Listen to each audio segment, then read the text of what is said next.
Good morning student.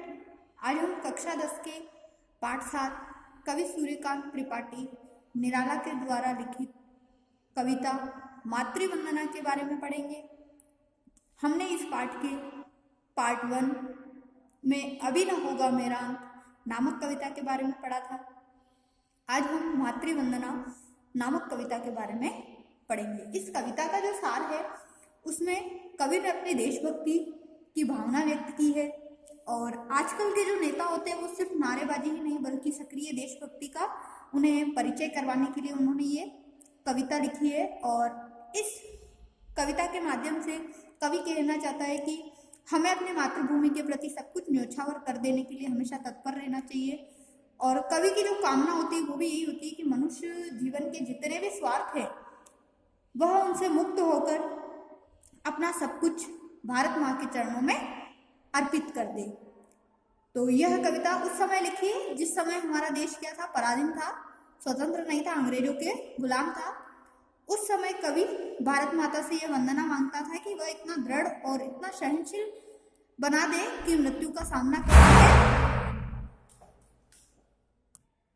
और मातृभूमि के प्रति अपना सब कुछ न्योछावर कर दे। ऐसा वो मातृभूमि से, अपने देश की भूमि से प्रेम करता है जिसके लिए वह अपना बलिदान, त्याग, सब बलिदान पूर्वक अपना सब कुछ न्योछावर करना चाहता है।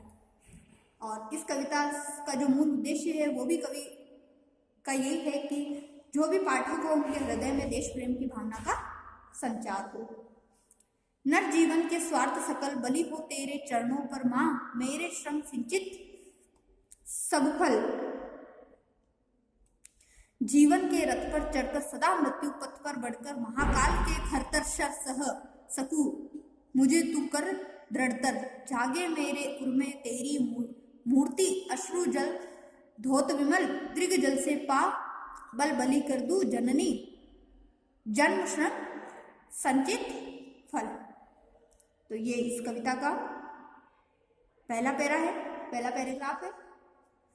बलि मतलब बलिदान होना चाहता है, न्योछावर करना चाहता है। श्रम संचित, जो उसने परिश्रम द्वारा संचित किया, इकट्ठा किया है कवि ने, वो सब कुछ न्योछावर करना चाहता है। और मृत्यु पथ पर यानी कि मौत के पथ पर भी, कठिन रास्ते, कठिन मार्ग पर भी चलकर आगे बढ़ना चाहता है। खर का अर्थ होता है तेज, और शर का अर्थ होता है बाण। फिर दृढ़तर अर्थात मजबूत होकर, और अश्रुजल धौंत यानी कि आंसुओं से धुली हुई आंखें, और विमल यानी स्वच्छ। तो और जन्म श्रम संचित फल, इसका मतलब उसने जीवन में जो परिश्रम द्वारा प्राप्त की गई सफलताएं हैं वो न्योछावर करना चाहता है। तो ये इसके शब्दांत है। और इस कवि पद्य के माध्यम से कवि हमें ये समझाना चाहता है कि जब हमारा भारत देश पराधीन था उस समय वह मातृभूमि की वंदना करता हुआ कहता है कि हे मातृभूमि, मुझे भारत माता के मुझे आपके चरणों में सर्वस्व न्योछावर करने की शक्ति दो। तो कवि कहता है नर जीवन के स्वार्थ सकल बलि हो तेरे चरणों पर, अर्थात वो मातृभूमि को संबोधित करता हुआ कहता है कि हे मातृभूमि, मुझे ऐसी शक्ति प्रदान करो जिससे मैं अपना सब कुछ स्वार्थ को त्याग कर आपके चरणों पर बलि हो जाऊं, यानी कि न्योछावर कर दूं। माँ, मेरे श्रम सिंचित सब फल। और माँ, हे मातृभूमि, मैंने जो भी जीवन में श्रम करके, परिश्रम करके इकट्ठा किया है वो सब भी मैं, वो सारा फल भी, वो सारी सफलताएं भी मैं आपके श्री चरणों में चढ़ा दूं। जीवन के रथ पर चढ़कर सदा मृत्यु पथ पर बढ़कर, और ये जो जीवन चल रहा है उस समस्त सुफलों को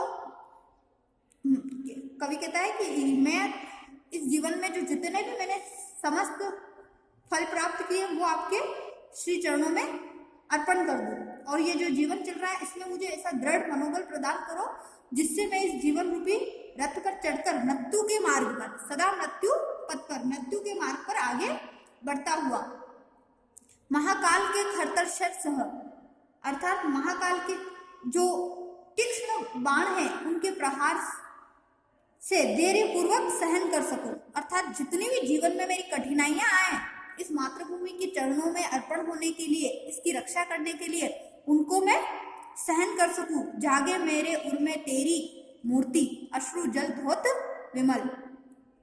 और मेरे हृदय में हमेशा आपके प्रति प्रेम और बलिदान की भावना जागे।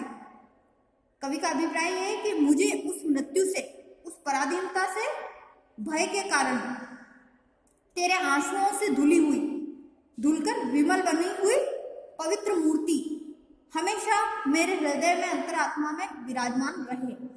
अर्थात जो पवित्र मूर्ति है मातृभूमि, वो आंसुओं से धुली हुई सदैव मेरे हृदय में विराजमान रहे। हे माँ, दृघ जल से पा बलि कर दूं, जननी श्रम संचित फल भर। और मैं चाहता हूं कि तेरे आंसू मेरी आत्मा में ऐसी शक्ति का संचार कर दे कि मैं अपने जीवन की समस्त उपलब्धियां, जितने भी मैंने सफलताएं प्राप्त की है, वो सब मैं आपको समर्पित कर दूं। तो इसमें यहाँ पर अनुप्रास अलंकार है, बढ़कर, चढ़कर, दृढ़तर, और श्लेष अलंकार का प्रयोग भी हुआ है। फिर इसमें मातृभूमि की जो स्वतंत्रता है, उसको राष्ट्रीय जीवन का सबसे बड़ा उपहार बताया है कवि ने। और कवि मातृभूमि से प्रार्थना करता है कि मुझे ऐसी शक्ति दो कि मैं जीवन में चाहे कितनी भी कठिनाइयां आए, फिर भी मैं आपके श्री चरणों में अपना सब कुछ न्योछावर कर सकूं। ऐसा इस पैराग्राफ में कवि कहते हैं। और आंसुओं के जल से धोई हुई जो मातृभूमि की जो स्वच्छ मूर्ति है, वो उसे सदा अपने हृदय में बसाना चाहते हैं। दूसरा पैराग्राफ पढ़ते। बाधाएं आए तन पर देखूं तुझे नयन भर मन भर, मुझे देख तू सजल दृगों से अपलक उर के शतदल पर, कलेद युक्त अपना तन लूंगा, मुक्त करूंगा तुझे अटल, तेरे चरणों पर देकर बलि सकल श्रेष्ठ संचित फल। बाधाएं मतलब रुकावटें, कठिनाइयां, कितने भी दुख हो। तन यानी शरीर, सजल का अर्थ है अश्रुपूर्ण, दृग मतलब आंसुओं से भरी हुई आंखें। और अपलक मतलब बिना पलक झपकाए। शतदल अर्थात कमल, कलेद यानी पसीना, मुक्त मतलब स्वतंत्र कर दूंगा, और श्रेय यानी कि सांसारिक सुख सुविधाएं जितनी भी उसने प्राप्त की है वो। तो इस पैराग्राफ में, इस पद्य में कवि ने मातृभूमि के चरणों में अपने को और अपनी संपूर्ण इच्छाओं को, अपना सब कुछ अर्पित करने की अभिलाषा प्रकट की है। कवि कहता है कि हे मातृभूमि, आपके प्रति मेरे मन में अटल भावनाएं व्यक्त हो, यानी कि वो अपनी मातृभूमि के प्रति अटल भक्ति भाव व्यक्त करता हुआ कहता है कि हे मातृभूमि, बाधाएं आए तन पर देखूं तुझे नयन भर, अर्थात तुझे स्वाधीन कराने के लिए, यानी कि स्वतंत्र कराने के लिए मुझे कितने ही शारीरिक कष्ट और यातनाएं सहनी कर पड़े, मैं उसे सह लूंगा, उनका मैं हिम्मत से मुकाबला करूंगा।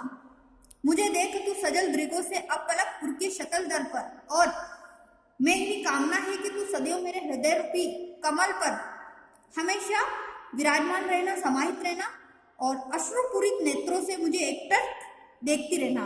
अर्थात मैं आपकी रक्षा करूं मातृभूमि, तब आप मुझे एकटक होकर देखती रहना, बिना पलके झपकाए, और आपकी आंखों से अश्रुपूरित नेत्र से मुझे देखते रहना। कलेद युक्त अपना तन लूंगा, मुक्त करूंगा तुझे अटल, और मैं अपने पसीने से लथपथ शरीर तेरे चरणों में तुझे स्वतंत्र कराने के लिए अपना जो शरीर है वो तेरे चरणों में अर्पण कर दूंगा, परंतु तुझे स्वाधीन करूंगा। हे मातृभूमि, तेरे चरणों पर देकर बलि सकल श्रेय संचित फल। मेरे जीवन में जो कुछ भी श्रेष्ठकर है, अर्थात जो सब कुछ मैंने प्राप्त किया है, सांसारिक सुख सुविधाएं सब कुछ, वो कठिन परिश्रम द्वारा उपलब्धियों को प्राप्त कर सका हूँ, वो भी मैं तेरे चरणों में अर्पित कर दूंगा और तुझे इस परतंत्रता की बेड़ी से मुक्त कर दूंगा। तुझे हमेशा मैं आजाद करवाऊंगा। तेरे ही श्री चरणों में मैं अपना सब कुछ अर्पण कर दूंगा। तो कवि ने इसमें अपने मातृभूमि के प्रति अनन्य प्रेम के भाव बताए हैं। तद्भव तत्सम शब्दों का इसमें प्रयोग हुआ है और अटल भक्ति भाव की प्रेरणा कवि ने दी है। आज आपका जो कवि सूर्यकांत त्रिपाठी द्वारा लिखित पाठ 7 जो है, जिसमें 2 कविताएं थी, अभी ना होगा मेरा अंत और मातृवंदना नामक दोनों कविताएं समाप्त हुई। आज का जो आपका होमवर्क है, अभी ना होगा मेरा अंत, इसके चारों पैराग्राफ की आपको व्याख्या करनी है। नेक्स्ट क्लास में हम मातृवंदना पैराग्राफ की व्याख्या करेंगे। Thank you. आज का आपका होमवर्क अभी ना होगा मेरा अंत नामक कविता की व्याख्या करनी है। Thank you.